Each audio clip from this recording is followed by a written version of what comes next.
the sound of waves crashing against the shore. Cold wind carries the scent of salt and blood. In your hand is not a katana, only a wooden where you just carved into a sword. In front of you stands the most feared swordsman in Japan. His name is Sasaki Kojiro. Hundreds of people held their breath. They came to see you lose. After all, who was crazy enough to face Japan's greatest swordsman with nothing but a single piece of wood? Kojiro smiled. He drew his very long sword. Sunlight flashed off the steel blade. "Don't regret it," he said softly. "But you were silent. You came late on purpose. Because you knew an angry person would make mistakes." Kojiro had already defeated before the fight begins. One step, two steps. Your hand grips the wooden sword tightly. Then, in just a matter of seconds, one of the most famous duels in Japanese history would finally come to an end. However, to understand why all this happened, we have to go back many decades earlier, to the time when you were still just a very little child. You were born sometime around the year 1584, more or less, approximately. Not the peaceful Japan that tourists know today. Your country is a place where war almost never truly ceased. Back then, this was the Sengoku era, a time when each and every region had its own ruler. The daimyo betrayed one another, the fortresses were burned, the rice fields were trampled by thousands of troops, and a village that was full of laughter yesterday might simply end up being nothing but ash by tomorrow. In this land, strength is valued more than mercy itself. Even the smallest mistake can simply mean death. Children learn to recognize the sound of swords long before they learn to read. Parents do not tell bedtime stories, either. They taught how to survive. And you were born right there in the very middle of all that chaos. When you were a child, your name was Shinmen Benesuk. No one had ever expected that the skinny boy would, someday, become a legend. No one knew that your name would still be remembered more than 400 years later. At that time, you were simply a child growing up in the wrong world. Your father is a martial artist. He was widely known as a highly disciplined martial arts master. However, life with him was never easy. Affection was almost never shown. There was only training. Mistakes meant punishment. Every day, your body was forced to grow stronger. It wasn't because your father hated you. It was because the world outside was crueler than he was. In Japan back then, the weak didn't live long. If you wanted to survive, you had to become faster, stronger, and calmer than your opponent. While the other children played in the river, you swung a wooden sword hundreds of times. You learned to keep your balance on slippery stones. You learned that pain is simply one part of life. At first, you hated it. Your body hurt, your hands were wounded, even just holding a sword was painful. But little by little, that pain slowly became increasingly familiar, and habit gradually and steadily turns into strength. Without you realizing it, every wound is quietly and steadily shaping someone who will not be easy to defeat. You were still only 13 years old. Then, one day, a swordsman named Arima Kihei came to your village. He posted a notice. Anyone was allowed to challenge him. If they won, they would earn great honor, but if they lose, they may not return. No one dares move forward. The villagers watched from afar. They knew Arima's reputation. He was older, stronger, and more experienced. Facing him was, quite simply, suicide. Then, right in the very middle of the crowd, a boy stepped forward. That kid was you. Everyone thought you were joking. Some even laughed. How could a 13-year-old boy challenge an adult swordsman? Arima also smiled. He considers you to be nothing more than a small child who is far too confident. The next morning, the villagers gathered. They did not come to support you. They came to watch the killing of a child take place. You're not wearing armor. You don't have a pricey katana. You're not carrying war kit. What you're holding is just a wooden stick.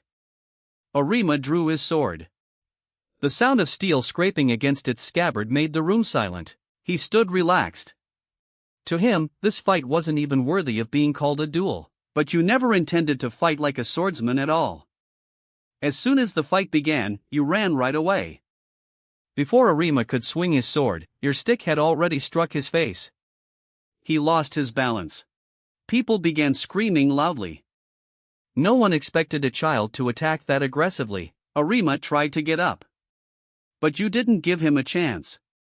You kept hitting him until his body stopped moving. Silence. No sound. Only your breathing is heard. Before you, an adult swordsman lies dead. That day, for the very first time, you took the life of another person. And without even realizing it at the time, the legend of Miyamoto Musashi had only just begun to unfold. After that day, no one saw you as a child anymore. People started whispering whenever your name was mentioned. They didn't know what to call you. But to you, that victory didn't really feel like any kind of victory at all. For the first time, you understand something that will always remain with you for the rest of your life. Defeating someone is, in fact, far easier than forgetting their face. That night, you couldn't sleep. Not because you're afraid, but because you realize that your life will never, ever simply go back to normal again. Then, the sword was no longer a training tool. It was the line between life and death, and every single time you draw it, one of you may not be able to make it all the way back home again. Several years passed, and Japan was still at war. You left your hometown. No purpose, no place to return to. Only one long road stretches out before you. You chose to become a ronin, a masterless samurai. In the eyes of some people, a ronin is a failure. They had no income. They had not been granted any honor by a daimyo. However, for you, freedom is far more valuable than comfort. No one can ever command you. No one decides where you have to go.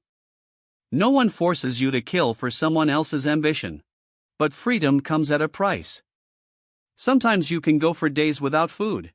Sometimes the rain falls all night. Your body shivers beneath a tree. Sometimes all you have to survive on is a bowl of rice.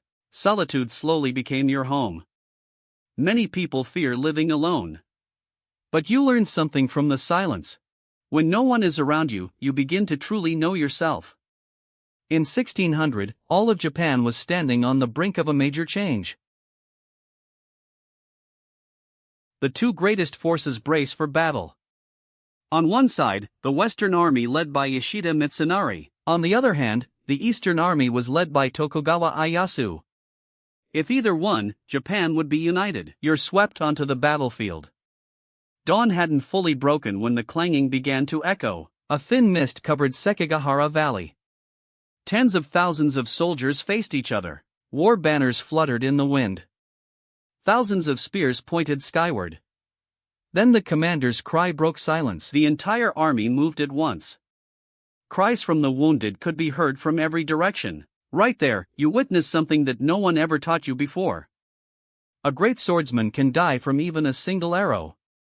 A general can be killed by an ordinary soldier. Luck often determines who gets home in the end, after all. The Battle of Sekigahara was won by Tokugawa Ieyasu. That victory changed Japan's history. However, for you, that war taught one very important lesson: never depend on strength all by itself. Use your mind. Because a sharp mind always wins over a sharp sword. After the war had ended, most samurai chose to serve the new ruler from that point onward. But you kept on walking again. From city to city, from village to village, seeking an opponent, not for fame, not for money, but solely in order to understand one question. What does it mean to be a true swordsman? Every region has its own sword school. Every single master claims to have the best technique in Japan. And whenever your name starts to spread, someone always says, "I can beat Musashi."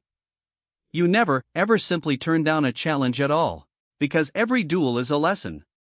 Sometimes your opponent's stronger, sometimes more experienced. However, they do have one weakness in common. They only trained using swords, whereas you yourself studied people. You notice the way they walk, the way they breathe, and the way they clutch the sword hilt. Even the direction of their eyes before they attack. Before a duel even begins, you can often already tell how it will end. One night, while you were resting at a simple inn, you happened to notice something. Why was it that almost all samurai used only one sword in battle, even though they always carried two swords with them at all times? Katana and wakizashi. For years, the short sword was only seen as a backup. However, to you, that was wasted potential. You started training to use both hands at the same time. At first, it seemed impossible. Your body lost balance. Then, at last, the two swords moved like part of your own body. From that training came forth a fighting style that would later come to be known as Nitten Ichiryu. A technique that left many opponents thoroughly confused. Several years have passed, and you're no longer the aimless boy wandering without any purpose. Now, your name has already spread throughout all of Japan. To some, you are a genius swordsman. For everyone else, you're just an arrogant man who hasn't yet met his match. The more famous your name becomes, the more people want to defeat you. Not because they hated you, but for just one very simple reason after all. If they managed to defeat Musashi, then their name would be remembered throughout the whole of history. And that's what changed your life. On almost every journey, there was always someone waiting there, with a sword already drawn. Someone waited to stop you on the mountain road. Some even came to the inn where you stayed for the night. You never know whether today will be your very last day. Yet, strangely, you no longer feel afraid at all. Fear has now turned into caution. Because you realize, in fact, that the most dangerous enemy is not the one who shouts the loudest, but rather the one who is truly capable of hiding their intentions. Then came the day that would, at long last, change history forever. His name, after all, was Sasaki Kojiro. He was known as one of the best swordsmen in Japan. His sword was incredibly long. His technique was so fast that it was really hard for the eye to follow. Many people believed that Kojiro was the only one who could stop Musashi. The duel site was chosen, the small island of Ryujima. Since morning, hundreds of people have gathered. They wanted to witness a duel that might happen only once in a lifetime. Kojiro arrived right on time, and he stood there calmly. But minute after minute passed, and you still hadn't appeared. Kojiro was starting to lose patience. He felt insulted. At last, a boat appeared in the distance. You came over, still with that same calm look. However, one thing still left everyone confused. You didn't bring a katana with you. During the trip to the island, you actually picked up an oar, and then you carved it into a long wooden sword. People thought you had gone completely insane. Fighting Japan's greatest swordsman with a wooden sword, and yet only you knew the real reason behind all of it. That wooden sword was just a little longer than Kojiro's katana. It was a small difference, but it was enough to decide life or death. Kojiro drew his sword, and the flash of steel caught the sunlight in a blinding glare. They say that sword was so sharp that it could, in fact, split a bird in flight.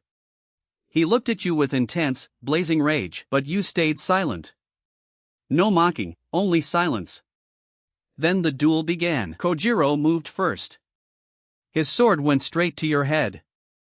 But you had already expected it. One step forward, one swing of the wooden sword. Not aimed at the sword itself, but straight at his head instead. Kojiro fell. Everyone froze. No long fight. No dozens of slashes. No duel ever lasted for hours like in legend. Just one moment, one decision, and one single swing. Kojiro did not rise again at all. That day, Musashi's legend reached its peak. Toward the end of your life, you withdrew into a cave. There, with no luxury and no crowd of students around, you simply begin to write. The book was given the title The Book of Five Rings. Many people thought it only taught how to use a sword, and nothing more. They were wrong. It goes much deeper than that, about discipline, patience, and how to make decisions. And most importantly, the way to understand yourself. Because, in your view, someone who cannot control themselves will never truly be able to control the situation at all.